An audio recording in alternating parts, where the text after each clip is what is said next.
Bien, hoy vamos a hablar de fractales.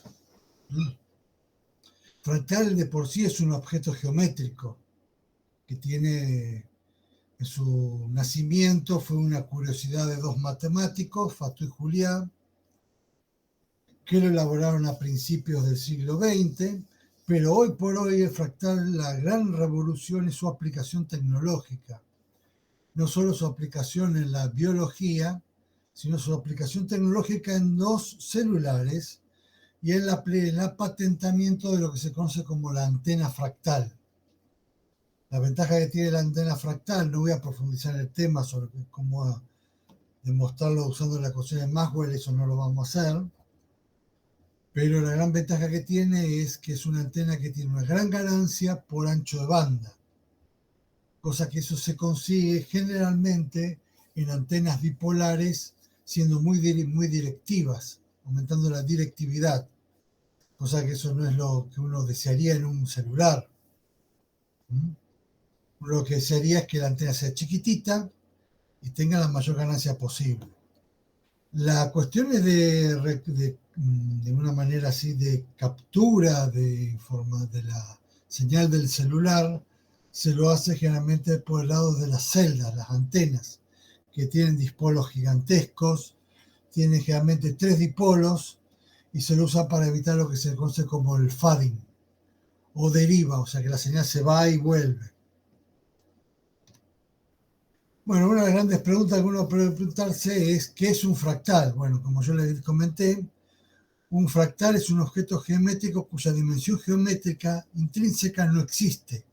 O sea, yo no puedo definir una dimensión geométrica del fractal. Tengo que definir lo que se llama dimensión topológica, que es una dimensión que puede llegar a ser fraccionaria. Fíjense que en todo lo que estamos usando acá hasta ahora, la topología pasa a ser una herramienta importante. Una herramienta que lamentablemente en la carrera no se estudia y que yo tampoco voy a hablar sobre topología acá. Simplemente quiero comentarles que la dimensión que nosotros vamos a usar tuvo su gran estudio en la topología.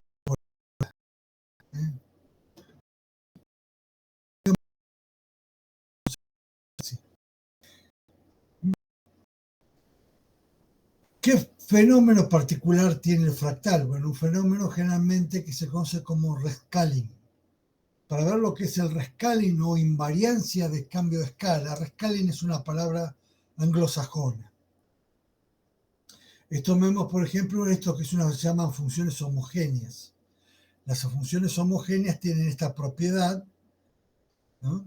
Que yo puedo sacar la constante como sea la k, entonces puedo decir que la función f de x es un rescaling de la misma función que tengo acá, aplicado a la constante.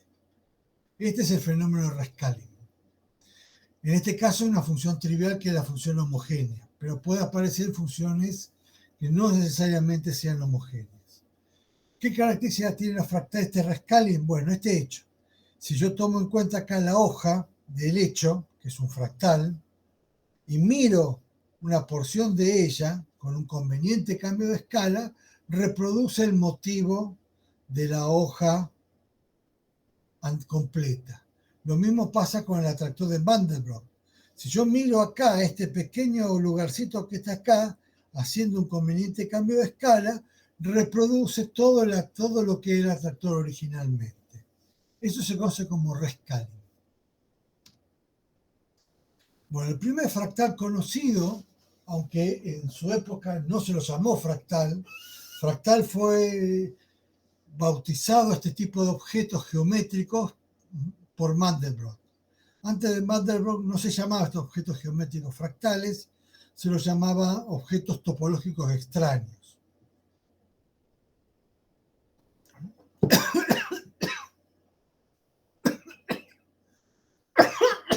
Bueno, el primero de todo fue el conjunto de Cantor. ¿Cómo se consigue un conjunto de Cantor? Bueno, yo tengo la recta 0, 1 y le voy quitando el tercio central de manera recursiva. por ejemplo, ahora entre 0 y 1/3, y entre 0 y 2/3 le vuelvo a quitar el tercio central, y así sucesivamente. El conjunto límite, que lo vamos a llamar C, es el conjunto de Cantor. ¿Estamos? Ese conjunto límite es de alguna manera un conjunto en el cual no tiene la potencia del continuo, porque en sí no tiene todos los elementos, pero tampoco es un conjunto numerable. ¿Eh? Su dimensión topológica, que después vamos a charlar sobre ello, es 0,63. Es decir, está entre un conjunto, digámoslo así, numerable, como el conjunto de los naturales, pero no es un conjunto continuo, es un conjunto fractal. ¿Eh? La dimensión geométrica, si yo la quiero calcular, es 0. Increíblemente, este conjunto tiene dimensión geométrica 0. Porque lo saco de la siguiente manera. Si yo voy colocando al límite los tercios que voy sacando, me va a quedar un conjunto cuya dimensión geométrica es 0. Por eso la dimensión geométrica en sí no existe en estos conjuntos. Bueno, esto es una anécdota histórica, de una manera que es interesante para esto, pero como Cantor descubrió, que lo voy a leer, como Cantor descubrió, no existe una función biyectiva que los relacione con el conjunto de los naturales, porque él encuentra el conjunto este conjunto, llamémoslo justamente un conjunto topológico extraño, en el cual tiene dimensión geométrica 0, pero los que tienen dimensión geométrica 0, como él elaboró su teoría, eran los naturales o los racionales. ¿Por qué? Porque yo puedo encontrar una relación biyectiva entre los naturales y los racionales. Entonces, los racionales tienen la misma potencia que los naturales. Entonces, la dimensión geométrica del conjunto de los racionales es 0. No así de los reales, cuya dimensión geométrica es 1. Por lo tanto, debe ocurrir de que ocurre lo que yo les dije, que la dimensión está entre el Aleph 0 y el Aleph 1. Esto es la cardinalidad. Este hecho supuso un desafío para el espíritu tan religioso como el de George Cantor, porque Cantor era un tipo bastante religioso y encontraba un pequeño problema. Es que esto desafiaba la lógica del tercero excluido. En la lógica proposicional clásica existe lo que se llama el tercero excluido. O se es o se no es, pero no se puede ser y no ser al mismo tiempo. ¿Estamos? Entonces, esto desafiaba el concepto de una manera, porque la matemática nueva que elabora Cantor era una matemática acorde a su concepción religiosa. Era algo bastante bueno, forma parte de la mente matemática de los matemáticos del siglo XIX. Además, lo que él elaboraba era una especie de blasfemia para los matemáticos. Por ejemplo, entre ellos, uno de los mayores críticos fue Dedekind, que hizo la teoría de las hendiduras. Por eso lo llevó a que él sufriera una gran depresión, terminó internado repetidas veces en un hospital psiquiátrico, porque justamente lo que él iba descubriendo le iba causando depresión. No era lo que él esperaba. Y entonces todo lo que él encontraba con el hecho de su nueva teoría de los, digamos así, de los topológicos extraños, le causaba unas grandes paradojas, especialmente las paradojas del continuo. Porque toda la teoría del continuo nosotros conocemos es la teoría que elaboró Cantor. ¿No? Bueno, en 1970, que justamente Madrell elabora su teoría de los fractales, a este tipo de conjunto lo llama fractal, por el hecho que tiene una dimensión fraccionaria. Bueno, Cantor en 1918 muere en un psiquiátrico a causa de sus depresiones, y él intentaba probar la hipótesis del continuo. No le voy a denunciar más o menos qué es una hipótesis del continuo, pero lo importante es que justamente hoy, modernamente, se sabe de que la hipótesis del continuo es indemostrable si uno, desde la teoría de conjuntos. Fue un discípulo de Gödel que demuestra de que uno puede elaborar dos teorías de una manera de números reales si uno acepta la hipótesis del continuo y si uno no acepta la hipótesis del continuo, como axioma adicional a la teoría. La que ustedes estudian comúnmente en la facultad es aquella que acepta la hipótesis del continuo. La otra generalmente no es estudiada y todavía sigue como una curiosidad.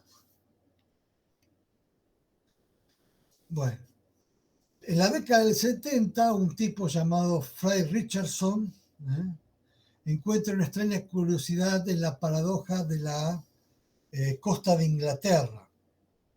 La paradoja de la costa de Inglaterra es que si se ve, o sea, que si encuentra una cuestión antiintuitiva en la cual si uno va cubriendo con distintos rectángulos la costa, llega a encontrar de que estas líneas no tienen así una dimensión geométrica 1, sino que de por sí tienen una dimensión geométrica fractal. Estas observaciones fueron después desarrolladas por Benoit van der Brood. Pues acá pongo justamente que en 1961 Richardson estudió la costa de Inglaterra y halló el resultado perturbador que la longitud de la costa, rescalea, o sea, hace una invariancia de escala como epsilon a la 1 menos 1 más rho.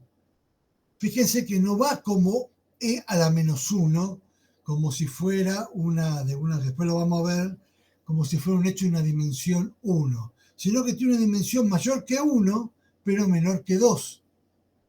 Entonces tiene un comportamiento fractal.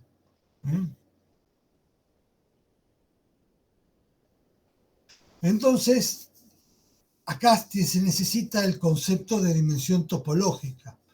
Esta dimensión topológica fue desarrollada por tres matemáticos, uno alemán, Cantor, uno inglés, que creo que fue inglés, Caratedori, y uno italiano, Peano. Los tres desarrollaron el concepto de dimensión topológica, donde D puede llegar a no ser un entero, porque es una dimensión nueva. Bueno, pero D, esta definición de dimensión debe contener a la dimensión geométrica. Es decir, si yo tengo un conjunto en el cual no es extraño, me tiene que devolver el concepto de dimensión geométrica. Vale cuando el concepto de dimensión geométrica no tiene sentido. Ahí es cuando tiene su utilidad. Si no, pasa a ser una complicación. Bueno, entonces partamos del hecho que uno tenga un punto, pues tiene dimensión 0, una línea, tiene dimensión 1. ¿Qué es lo que estoy haciendo? Yo puedo cubrir a la línea con pequeños conjuntos de tamaño épsilon. Si yo tengo una superficie, lo voy cubriendo con cuadraditos. Si tengo un volumen, lo voy cubriendo con cubos. Le puedo hacer siempre un cubrimiento. Bueno, el volumen en cada caso, ¿qué va a ser? El número de cubrimientos por el volumen del cubrimiento. ¿Y el volumen qué va a ser? Lo voy a tomar como el límite cuando epsilon tiende a 0. Entonces, la dimensión del conjunto que yo tengo acá es este límite que está acá, en la cual, en estos casos, va a ser perteneciente a los enteros. N de epsilon es el número de cajas necesarias para cubrir el objeto. Esto es N de epsilon. Entonces, posteriormente, Hausdorff y Besicovich definen el concepto de dimensión topológica de esta manera, partiendo de estas ideas. Entonces, dice V la dimensión, es una cantidad menor o igual que n por epsilon a la d, donde el epsilon es el anterior que nosotros vimos. El número de cajas que yo necesito, ¿qué es? La parte entera, ¿no?, de la longitud dividido el epsilon, que es una de las dimensiones de la caja, elevado a la d. Entonces, dicho de otra manera, esto me quedaría igual a esto que está acá, L elevado a la D, por epsilon a la alfa menos D, ¿no? Entonces empiezo a probar alfa, porque yo no creo cuánto vale alfa. Bueno, en el caso de dimensiones geométricas, yo tengo que si alfa es igual a 1, B es igual a infinito. Entonces se me va al carajo. Si alfa es igual a 3, B es igual a 0. En cambio, si alfa vale 2, en este caso, B es igual a L cuadrado, la dimensión del cuadrado. Entonces, la dimensión, en este caso topológica, que coincide con la euclídea, es igual a 2. Por eso pongo esta cota que tengo acá. Si uno tiene esta definición. Entonces definieron que el cubrimiento lo definieron como el ínfimo de todos estos conjuntos que están acá, donde el diámetro ahora es épsilon, el diámetro del conjunto. Y definieron como dimensión topológica a este ínfimo, que no voy a comentar mucho, o lo que es su equivalente a este límite que habíamos comentado antes. Esta es la definición de dimensión topológica. En el año 83, Grasberger y Procaccia encontraron cómo se puede obtener empíricamente, o sea, empíricamente quiere decir que es a través de un ensayos de computadoras, ¿no? De simulación numérica, cómo se puede obtener esta dimensión topológica que lo llamaron dimensión de correlación o de Grasberger y Procaccia. Fíjense que tengo el mismo límite, donde P sub I es la probabilidad o las frecuencias relativas que yo tengo de una manera de que el sistema, si yo tengo un sistema dinámico, visita esa caja. Cuando yo voy reduciendo el número de dimensión de la caja, voy a encontrar una zona recta, y la pendiente de esta zona recta es justamente la dimensión de correlación. Se puede demostrar que la dimensión de correlación es menor o igual que la dimensión topológica. Bueno, acá les muestro el algoritmo de Grasberger y Procaccia. Después les voy a pasar el PDF. Y en este caso acá calcula la dimensión topológica del mapa de Génome, que le da aproximadamente 1,2. Es decir, que es mayor que un conjunto de puntos, pero menor que una superficie. Mapa de Génome, perdón, no de Génome. Entonces vamos a tratar de, por ejemplo, aplicarlo a casos reales. El conjunto de Cantor. Bueno, la longitud de los segmentos siempre va a ser 2/3 de la longitud anterior. Si yo lo aplico recursivamente, me queda esta ecuación que está acá, partiendo de la condición L0 igual a 1, ¿no? La longitud final del conjunto, si yo lo saco, hago la suma de todo esto, me da 0, como era de esperarse, ¿no? Entonces, el número de cubrimientos que tengo siempre es 2 a la n. Fíjense que el número de cubrimientos aumenta como 2 a la n, ¿ven?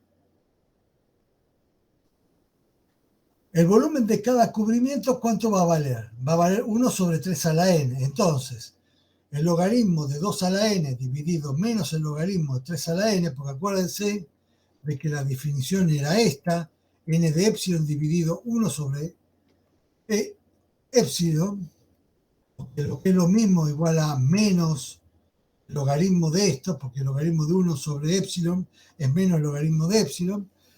Fíjense, acá puedo sacar por el hecho del logaritmo en el n, me queda independiente del n y me queda el logaritmo de 2 sobre el logaritmo de 3, es 0,63. Esta es la dimensión topológica. Fíjense que si esto yo lo hiciese en una ¿cómo se llama? En una línea continua sin extraer esto que está acá me va a quedar logaritmo de 3 sobre logaritmo de 3 y me queda igual a 1. Otro ejemplo es el copo de Koch. El copo de Koch también se obtiene por método iterativo, por lo tanto es un proceso computable. Todo proceso recursivo es computable. Y el copo de Koch se obtiene de forma iterativa y recursiva. Por lo tanto, es totalmente computable. El copo de Koch, lo que a mí me interesa siempre, acuérdense, es el conjunto límite. Ese es mi fractal. Mi fractal es el conjunto límite. Bueno, en el caso del copo de Koch, lo que hago una interacción primero al tercio le sumo esta longitud que está acá, este tercio lo que hago crecer de esta forma, ¿no? Lo multiplico, o sea, lo aumento 2 veces y construyo ese triángulo sacándole la base. Lo vuelvo a repetir para cada lado en particular y así sucesivamente, ¿no? Hasta que me queda el copito que tengo buscando acá. Si yo lo cierro, me crea el copo de Koch. Entonces, el número de lados es 4 por n-1, ¿no? O dicho de otra manera, lo voy creciendo recursivamente hasta que me queda que el número de lados es igual a 3, que es el número de lados iniciales, porque la primera iteración justamente tengo 3 lados, en realidad tendría 4, pero, perdón, tengo 4 lados, perdón, no dije nada. El número de lados es 4 por n, donde el número inicial en este caso, perdón, es 3. Tiene correcto. La longitud de cada lado siempre es un tercio menor a la longitud anterior. O sea, L0 dividido 3 a la n. El perímetro, ¿qué va a ser? Es igual a número de objetos, NL, por la longitud del lado n. ¿Qué va a tener? O sea, el copo es infinito. El número de triángulos que puedo llegar a tener, fíjense que es igual al número de lados por n-1. ¿Por qué? Porque justamente cuando... y el área agregada que yo le agrego por cada triángulo es igual a 1/3 por el área anterior. O sea, el área inicial por 9 a la n. Bueno, el área agregada finalmente me queda el número de triángulos, el área agregada neta es igual al número de triángulos por el área agregada de cada triángulo. Este es el área de cada triángulo. Y me queda esta expresión. El área de un triángulo equilátero es esto. Esta ecuación que está, esto que está acá. Bueno, entonces este es A0, donde acá voy a poner L0. Bueno, finalmente el área total es la suma de todas las áreas agregadas y me queda, me queda una sucesión convergente y me queda 8/5 de A0. Ese es el área total, es decir, que el área como dije antes, el área del copo de Koch es finita, a pesar de que su longitud, su perímetro es infinito. Porque vuelvo a repetir, este es un objeto geométrico que es un fractal.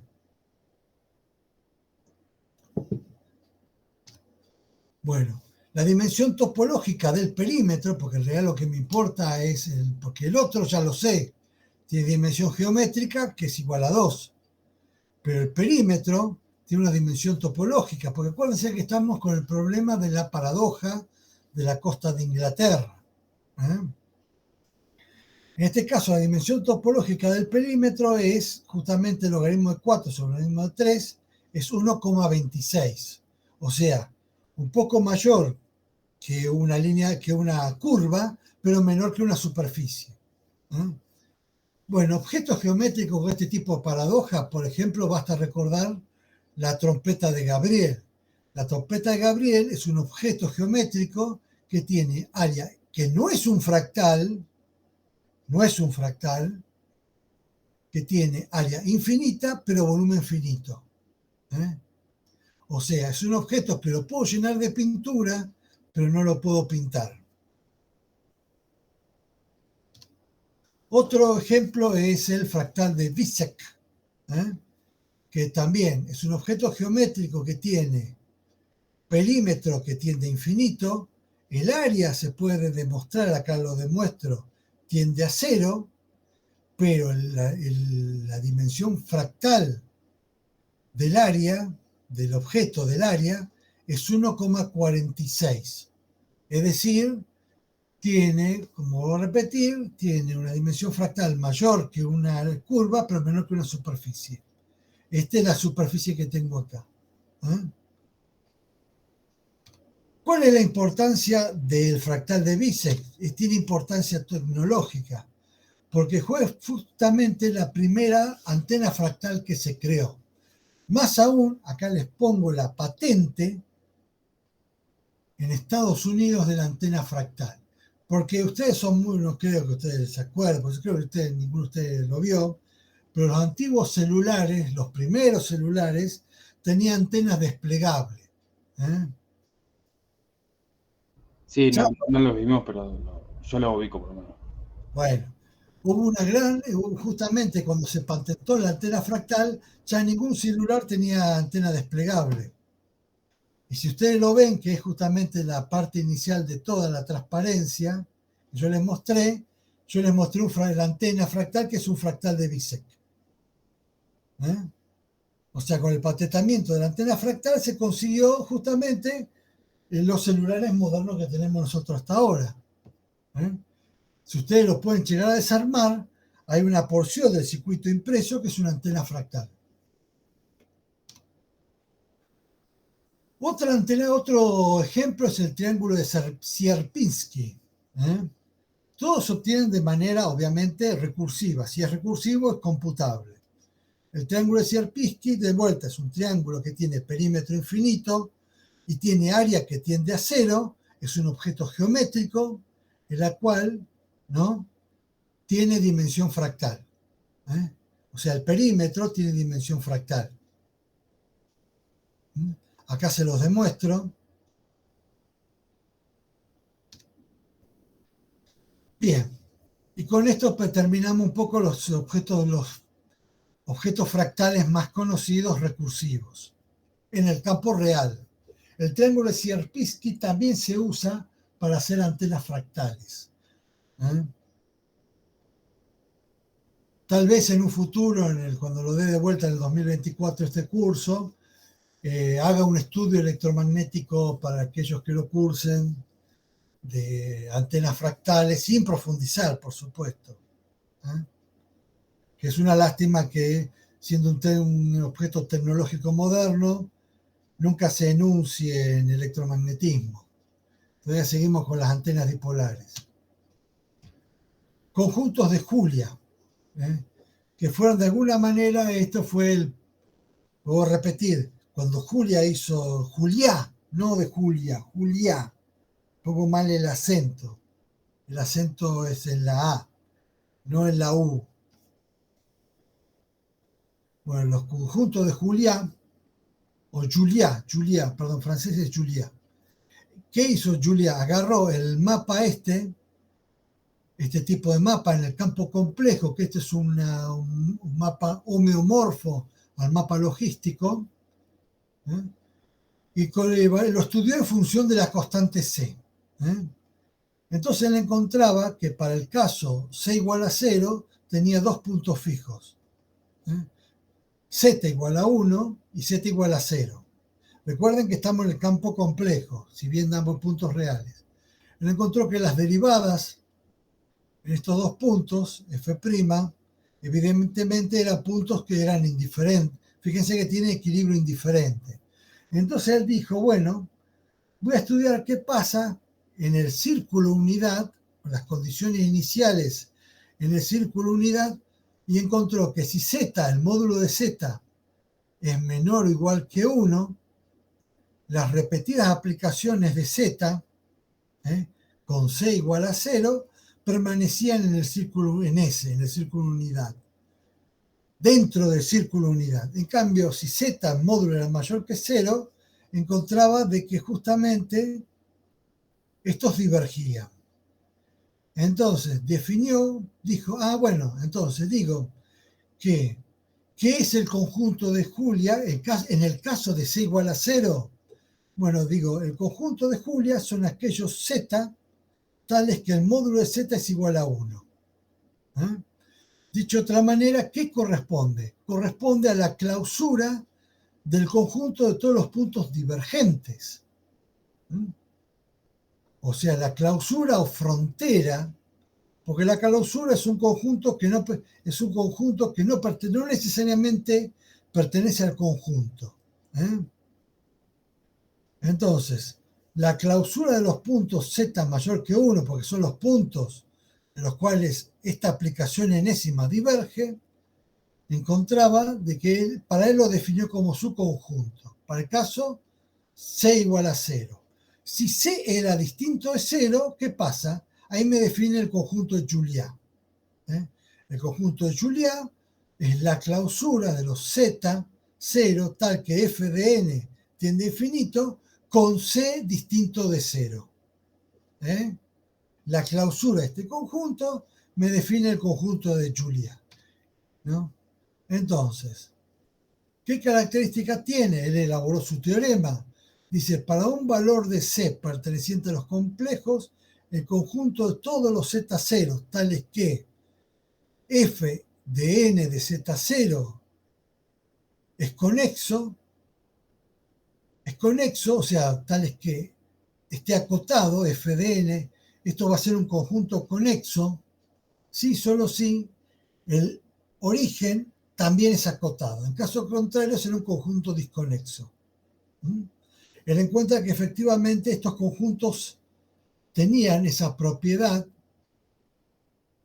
Él encontraba de que el conjunto, las aplicaciones, el conjunto de alguna manera que él creaba, acuérdense que todo esto lo estudiaba analíticamente, no lo estudió por cálculo. Analíticamente. Esto es un conjunto de Julia. Propiedad de los conjuntos de Julia son no vacíos, son conjuntos invariantes, es decir, que la aplicación enésima del conjunto de Julia es el conjunto Julia de F. Esto quiere decir que está incluido en el conjunto Julia de F, por tanto es un conjunto invariante, y son conjuntos cerrados. ¿Por qué? Porque yo estoy tomando la clausura, y la clausura de todo conjunto es un conjunto cerrado. Porque es la frontera. Por ejemplo, el conjunto de Julia de esto, fíjense que acá yo tomo un valor de C distinto de 0, pero Z es complejo, es este bicho que está acá. Este bicho que está acá es un conjunto fractal. Eso lo demuestra Mandelbrot en la década de los 70. Debo recordarle la época de Julia, que fue en 1920, cuando elabora su teoría, el concepto de fractal no existía. Bueno, entonces vamos a pasar a los conjuntos de Mandelbrot. Mandelbrot dijo, bueno, me voy a tomar el conjunto de Julia, pero ahora le voy a estudiar los casos en los cuales la clausura sea conexa. Voy a estudiar los C tales que la clausura sea conexa. En lugar de tomarme, por ejemplo, los voy a tomarme los conjuntos de condiciones iniciales, las cuales diverge, voy a estudiar los C. ¿Y qué? A ver qué pasa. Entonces, el conjunto de Mandelbrot, ¿qué es? El conjunto de los C, tales que el conjunto de Julia sea conexo. Bueno, fíjense, entonces toma un F ahora, lo va a tomar como un polinomio, porque él estudió polinomios, de los cuales no tiene, fíjense que no hay término lineal. No voy a tener término lineal en este caso, porque el término lineal me rompe me produce el rompimiento del fractal. Entonces, el caso más sencillo, ¿cuál es? Este, obviamente, con un signo más.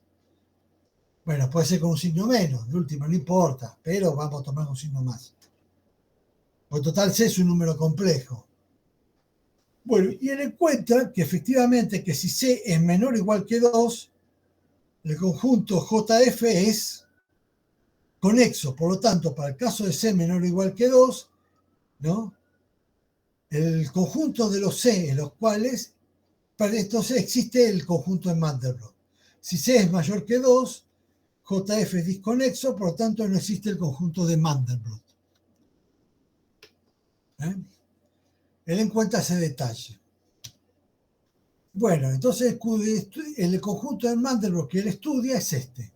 Fíjese que son todos los C, ¿no?, graficados en el campo complejo, donde yo calculo la gráfica del ángulo y del módulo, para los cuales esta expresión tiene clausura compleja.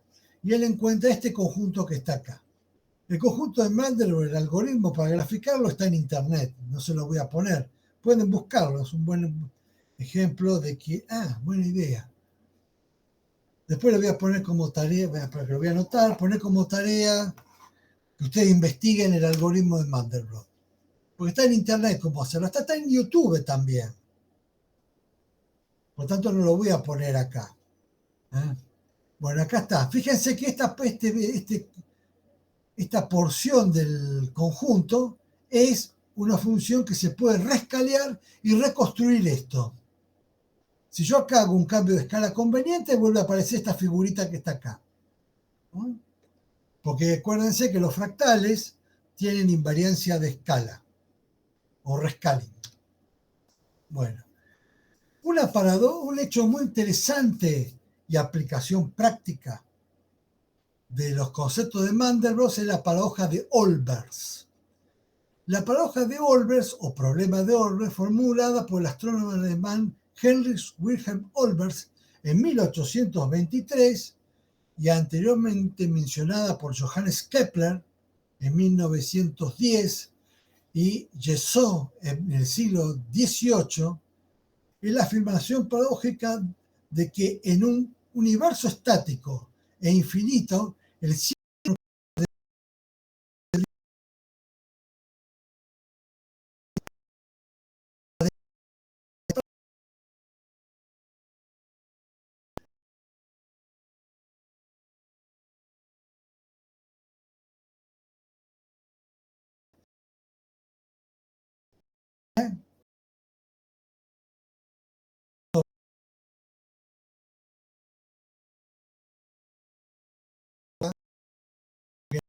ya existe.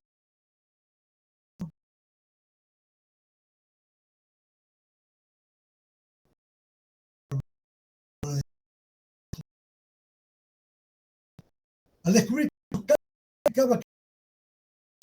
debería ser de 5.500 grados y debería recibir una luz equivalente a 50.000 veces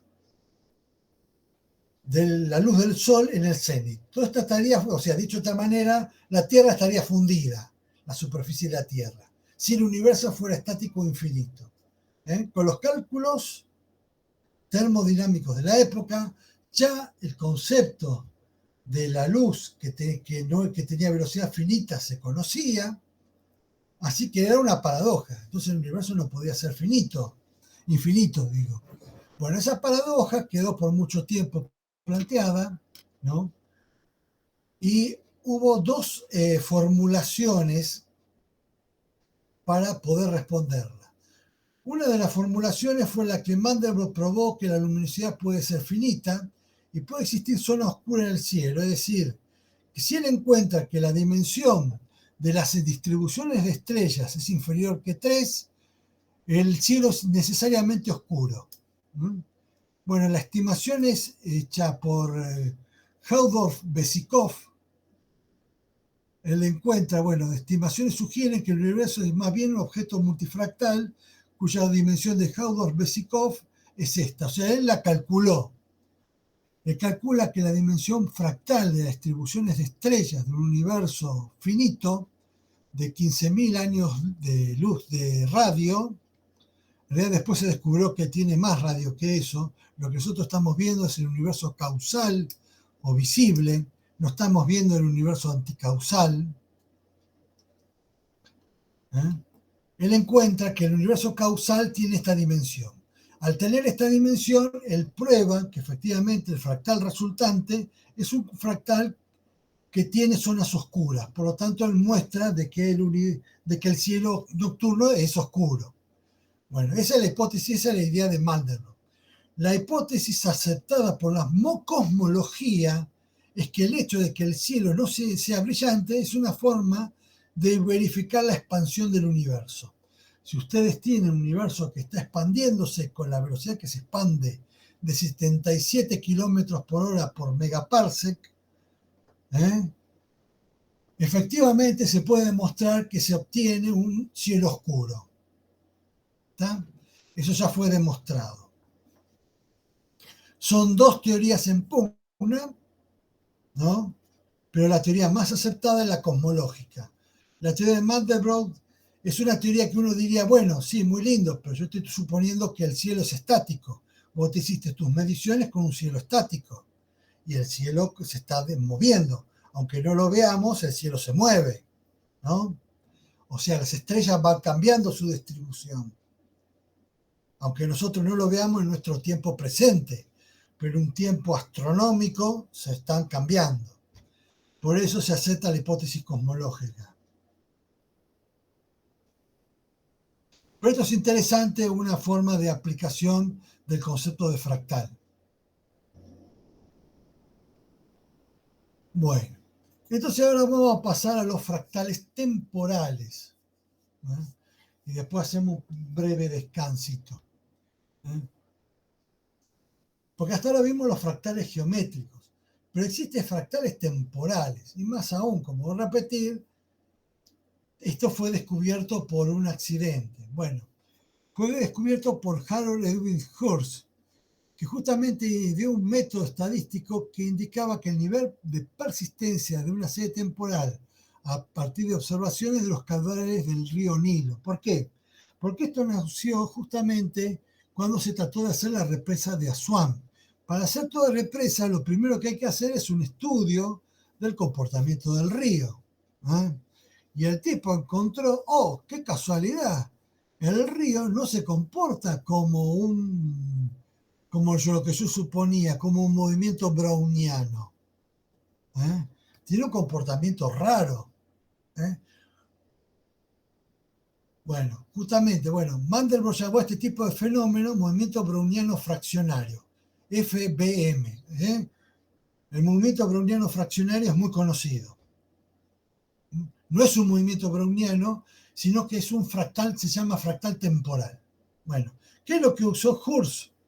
Usó el análisis de rango escaleado, o RS, para verificar que el comportamiento del río Nilo no era similar a un proceso de Wiener o movimiento browniano. Procesos estocásticos, un poco lo voy a citar cuando veamos series temporales. Pero un ruido blanco o movimiento browniano es un proceso de Wiener. Se lo llama proceso estocástico. Bueno, entonces, ¿qué hizo? Él se hizo su análisis RS. En realidad, en cierta medida, él inventó su análisis RS. ¿Qué es lo que él hizo? Bueno, acá tengo el algoritmo, se divide. Yo tengo una serie temporal de datos que la voy tomando por distintas sucesiones de tiempo, en varios años. La divido en intervalo n de tamaño m. A cada intervalo se le calcula el promedio muestral, de esta manera. A cada intervalo se le calcula estas sumas parciales. Fíjense que yo lo que estoy haciendo es a cada intervalo le estoy quitando lo que se llama la media muestral, o sea, lo estoy eliminándole la media muestral parcial de cada intervalo. Luego se calcula el rango de evaluación de cada intervalo de esta manera. Yo tengo, dependiendo del m, voy a tener un valor máximo, una máxima fluctuación, y se lo normaliza a cada intervalo con su desvío muestral. Entonces, si yo voy tendiendo m, que tengo acá, lo voy tendiendo a 0, o sea, voy incrementando el número de intervalos, Esto se dice, lo dicen los yanquis, bueno, pero nosotros se sigue, no sé por qué se usa esa barbaridad, pero es castellanizado, rescalea, entre comillas, póngale entre comillas, porque es un barbarismo, rescalea de esta manera. Esto, fíjense, es el análisis R sobre S, rango sobre desvío. El rango sobre desvío rescalea de esta manera, donde H se lo conoce como el coeficiente de Hertz. Entonces, en función de los que el H depende del proceso. Si H es igual a 0,5, es un proceso es un movimiento browniano o proceso de Wiener. ¿Qué característica tiene? Que si yo calculo la probabilidad de xn dividido condicional a que haya ocurrido el valor anterior, encuentro que la probabilidad del valor presente. Es decir, que no tiene memoria el proceso. La esperanza del producto de dos situaciones de n y n' es la delta de Kronecker, si el proceso es discreto, y en la delta de Dirac, si el proceso es continuo. Este sería un proceso de Wiener o de ruido blanco. Si H es mayor que 0,5, el proceso se llama persistente, es decir, que existe una memoria. Es decir, que ahora justamente el valor de xn está condicionado como fue el valor de xn menos 1. Es decir, que el proceso tiene memoria. Si yo calculo la esperanza matemática del producto de dos variables, de dos variables aleatorias, porque cada valor no es un valor numérico, es una variable aleatoria, porque un proceso es una sucesión de variables aleatorias. Si yo calculo la esperanza matemática de este producto, ahora no es una delta, sino que es esto, es una exponencial, que depende de un valor de alfa. El alfa se lo llama memoria o persistencia. Si H es menor que 0,5 se llama antipersistente.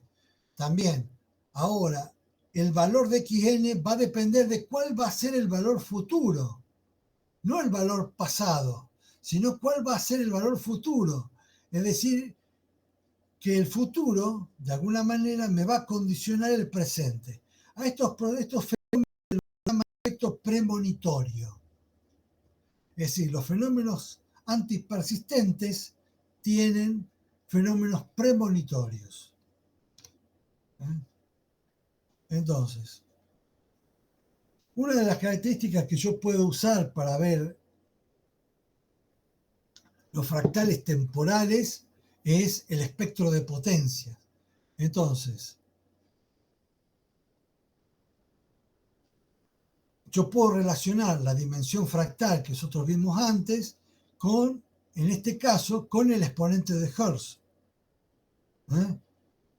O sea, yo la dimensión fractal de un fractal temporal, yo lo puedo relacionar con el exponente de Hertz y le puedo definirle su dimensión fractal. Es la dimensión euclidia en la cual yo hago la inmersión de la serie temporal. Eso después lo vamos a ver cuando veamos series temporales. Entonces, la dimensión fractal es la dimensión euclidia más 1 menos el exponente. Entonces, si yo tengo que justamente define una variable i de t como el rescaleo por una coeficiente lambda elevado a la h, ¿no? Porque justamente al ser un fractal temporal también rescalea. Bueno, si a esto le hago la transformada de Fourier de esto, de Fourier, ¿no? Voy a encontrar que si haciendo el conveniente cambio variable del tiempo de t a lambda por t, encuentro de que el espectro de potencias rescalea de esta forma. Este sería de una manera la transformada de Fourier cómo va a rescalear. Entonces el espectro de potencias normalizado, o sea, dividido el periodo, ¿no? Es el llamado SDF, ¿qué va a hacer? Va a rescalear de esta manera, ¿ven? Tiene esta forma, es decir, luego se puede mostrar de que el espectro de potencia de X tiene esta forma. Es 1 sobre 2H menos 1. O esto lo llamo beta. Entonces, haciendo experimentalmente un espectro de potencias por una transformada rápida de Fourier, yo puedo encontrar cuánto vale la dimensión fractal de la serie temporal. porque recuerden que es un fractal temporal. Y entonces, empíricamente, de forma experimental, yo puedo encontrar la dimensión fractal de esta manera. Dicho de otra forma, calculando el coeficiente de Hertz experimentalmente. O mejor, por un lado, por el espectro de potencias, por una serie rápida de Fourier. Bueno, en función de esto puedo definir distintos tipos de ruidos fractales brownianos. El ruido blanco, el espectro de potencia es una curva plana, es 1 sobre F0, F a la 0, perdón. El ruido rosa, cuando yo tengo H igual a 1, también el ruido rosa en este caso es un ruido que ya tiene persistencia. La pendiente es 1 sobre F o menos 3 dB por octava. Este se llama ruido rosa. Ruido marrón, cuando H es mayor que 1. La pendiente va como 1 sobre F al cuadrado y es menos 6 dB por octava. Y el ruido azul, en este caso, cuando H es igual a 0, este es un ruido azul, es un ruido antipersistente, tiene efecto premonitorio. S va como F, o sea, esta pendiente va como F a la 1 y tiene más 3 dB por octava. Estos son los tipos de ruidos que se conocen. El ruido azul aparece principalmente en astrofísica. Aunque a uno les cueste creerlo, aparece mucho. Y hay que saber filtrarlo. Acá le pongo un ejemplo. Yo tengo ruido blanco, acá hago una fast Fourier transformer, ¿ven? Esto lo hago acá como quedaría empíricamente, ¿ven? De cada caso, ruido blanco, ruido rosa y ruido marrón. El ruido marrón, uno diría, bueno, parecería que tuviera algún tipo de determinismo, pero no lo tiene. Si yo hiciera un histograma de las señales, fíjense que son histogramas parecidos a gaussianas o localmente parecidos a gaussianas. Sin embargo, los ruidos tienen estructura. Con el histograma no me dice nada. En cambio, por la transformación espectro de potencia sí me dice algo. Bueno, entonces ahora vamos, un cachito que voy a... Bueno, ahora vamos a continuar con derivadas fraccionarias, un tópico del siglo XXI. ¿Qué es la derivada fraccionaria? Bueno, acá les raconto en esta parte, después se lo comparto con el PDF, un poco de historia. De una manera, hubo una pregunta que le hizo L'Hopital a Leibniz, diría que fue, ¿qué sentido tendría definir D un medio de X? ¿No? Es una pregunta que le formuló L'Hopital a Leibniz en el año 1695, que fue de alguna manera uno de los inventores del cálculo diferencial. O sea que uno generalmente toma que este término que está acá es un número entero. Bueno, y si podría llegar a suceder, por ejemplo, que la derivada de acá tenga una derivada fraccionaria, si yo tengo una derivada, si n es igual a los naturales, la exponencial de la exponencial tiene esta expresión. De e a la a es a a la n por e a la x, ¿no? Para el caso del seno, ¿qué tendría? Dn del seno de omega t no es otra cosa que esto. Para el caso, por ejemplo, de P mayor que N, bueno, tengo esto. Entonces Riemann, de alguna manera, ante la inquietud del Hospital, estuvo tentado a suponer de que alfa, el valor del alfa que tengo acá, era un número real. Hasta que ahora D a la alfa de A es A a la alfa. Lo mismo acá, en lugar de poner una N, poner un alfa, ¿no? Y en el caso de esto que tengo acá, X a la P, donde P era un número entero, ahora por el lugar de colocar un factorial, colocar la función gamma, que es la extensión para los reales del factorial. Entonces la derivada un medio de X, ahora, no sería otra cosa que esto. Entonces, si yo hago justamente d de x, d un medio por d un medio, da justamente 1. ¿eh? Yo aplico repetidamente este operador, me daría esto. Pero yo tengo una paradoja, y la paradoja es la expansión en serie del exponencial, que da de que no me coincide. ¿Eh? Entonces se tardó mucho tiempo, esto fue un poco lo que bloqueó el desarrollo de la derivada fraccionaria. Se pasó un tiempo de alguna manera, hubo un tiempo, hasta que en 1860 Liouville elabora su definición de derivada fraccionaria. Lamentablemente, a diferencia de la derivada ordinaria, la derivada fraccionaria no hay una única definición. Existen varias. De las dos más usadas está la de Liouville y la de Caputo. La que nosotros vamos a usar acá va a ser la de Caputo. La de Liouville es del año 1860 y es esta que está acá. Esta es la definición de derivada fraccionaria. Él dice que la derivada beta de f es la derivada beta de f, en este caso es la derivada alfa de d menos beta por alfa, donde esto, menos alfa, esto que es término que está acá, no es otra cosa que una integral. Es decir, de alguna manera, él dice que la derivada fraccionaria es un caso especial de una derivada de la integral. La desventaja de esta definición es que si beta resultase entero, la derivada coincidiría, o sea, la ventaja de esta, perdón, dije mal, la ventaja que tiene esta definición es que si beta resultase entero, la derivada coincidiría con la ordinaria, pues d, por ejemplo, a la 0 de f o d a la 1, etcétera, sería la ordinaria. Tiene una gran desventaja, que la derivada fraccionaria de una constante no es cero, como después vamos a ver. Caputo en 1967 elabora otra definición, pero esta vez basándose en la idea de derivada que tiene la definición en el campo complejo. La derivada en el campo, una derivada de f en el campo complejo de una función analítica es directamente esto. Esta es la definición de derivada en el campo complejo de una función analítica. Entonces, en base de eso, es que Caputo elabora su definición de derivada fraccionaria. Acá le coloco el ejemplo.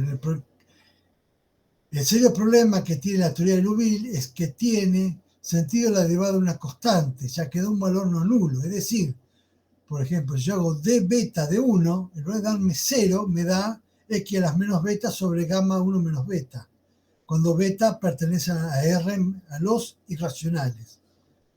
Y 0, bueno, de otra manera, evidentemente, si es un número entero, me da 0. Entonces tengo una pequeña inconsistencia en el tema, con la definición de la derivada de Liouville. Entonces, Caputo elabora en base a esto, en base a la fórmula de Cauchy de derivada, en el campo complejo, elabora su definición, que acá la coloco, acá se las pongo. Fíjense que primeramente, obviamente, hay que hacer una integral, ¿no? O sea, la derivada se parte a partir de una integral. Dice, es una integral en el caso de que alfa sea no entero, y es la derivada ordinaria si alfa es entero. O sea, se puede mostrar de que esto tiende a la derivada ordinaria, porque está fundada en la teoría de Cauchy. Donde ahora sí, la derivada fraccionaria de una constante es 0, como debía ser, ¿no?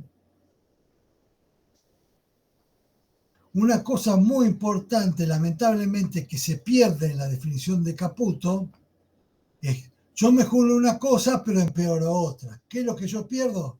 La regla de la cadena. Cuando yo tengo que el exponente es fraccionario, no vale la regla de la cadena. La regla de la cadena solo vale, en la definición de Caputo, para el caso de tener exponentes naturales. Bien. ¿Dónde se aplica esto? Bueno, una de las aplicaciones que después se fue desarrollando es el concepto de ecuación diferencial fraccionaria. Entonces aparece lo que se llama, para hacerlo aparece lo que se llamó la generalización de la exponencial o las funciones de Mittag-Leffler. Esto fue elaborado en 1905. Es una generalización de la exponencial donde su utilidad mayor, obviamente, es en las ecuaciones diferenciales fraccionarias. Entonces se la define de esta manera, ¿no? Después se llama exponencial generalizada de Witten-Leffler a esto. Justamente en el caso de alfa igual a 1, no es otra cosa que la exponencial ordinaria, la que todos conocemos.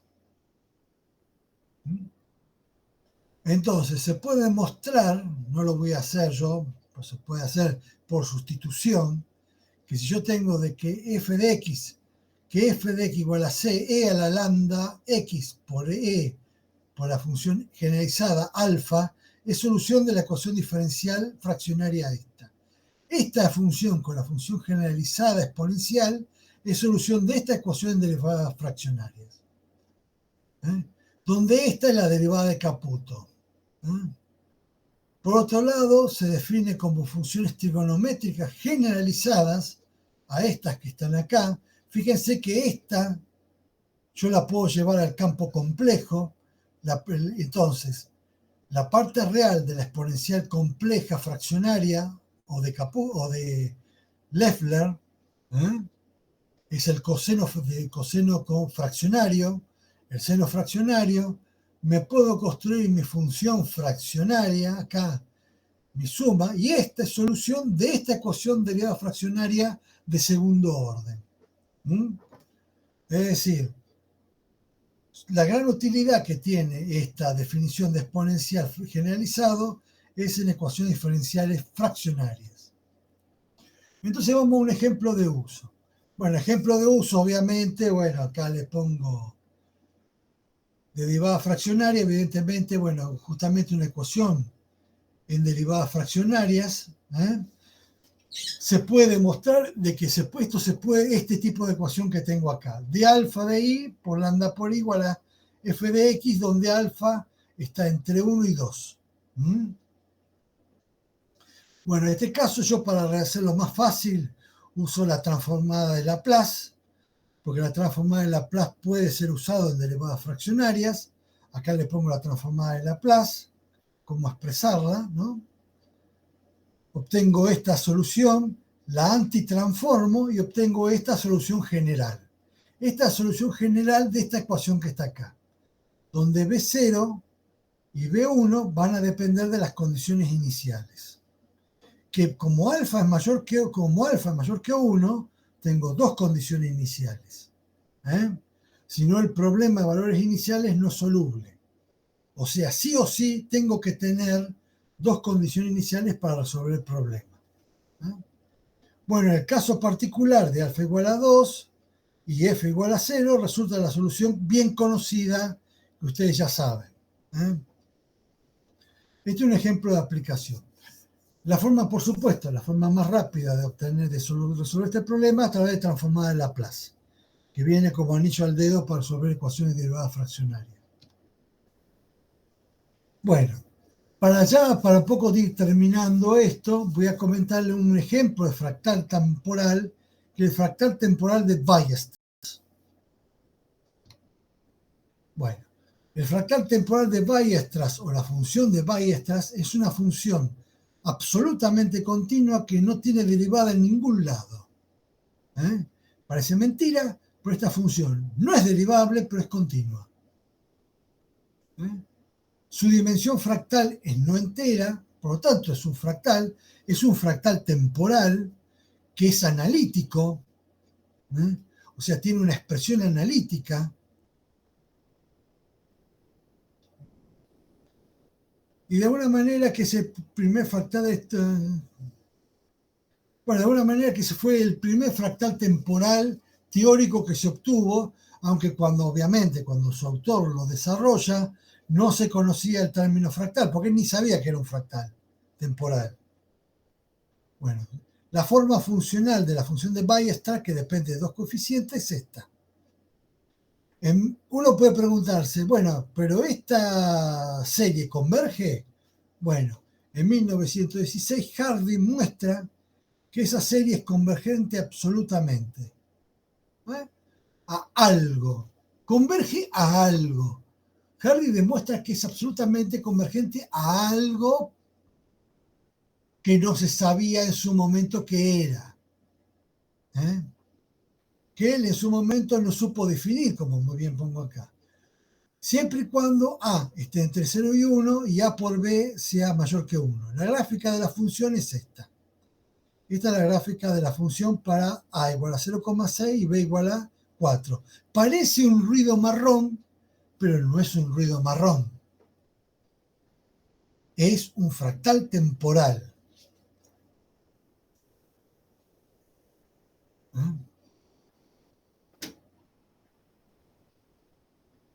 Posteriormente, en 1960, Mandelbrot propuso una serie de funciones similares a la de Weierstrass que tenían la propiedad de invariancia de escala o rescaling. Él encontró una serie de funciones que tenían el fenómeno de rescaling, que eran de alguna manera, cuya expresión analítica tenían esta forma, cuya expresión analítica es esta.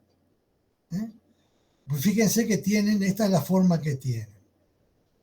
20 años más tarde se propuso la siguiente definición de función de Weierstrass generalizada para que sea solución de una ecuación fraccionaria. Se demostró que esta función de Weierstrass generalizada es solución de esta ecuación fraccionaria. Entonces ahora puedo generarme la solución de esta ecuación diferencial que está acá. Donde alfa es menor que 1. En este caso, alfa es menor que 1. Por lo tanto, tengo esta sola de solución. Si este término vale 0, acordémonos que lo hemos visto, que esta era la solución. Ahora, la función de Weierstrass generalizada es la solución particular a esta ecuación diferencial cuando todo esto es igual a la función de Weierstrass. Entonces me queda, esta es la solución general cuando alfa es no entero de esta ecuación diferencial fraccionaria. Bueno, esto de alguna manera es toda una revolución del siglo XXI. Y uno se preguntará, ¿en dónde se aplica todo esto? Bueno, se aplica esta ecuación que está acá, se aplica en econofísica en lo que se llama el trader. Ahí es donde se aplica principalmente este tipo de teoría, de los fractales temporales. O sea, en econofísica. Espera un momentito.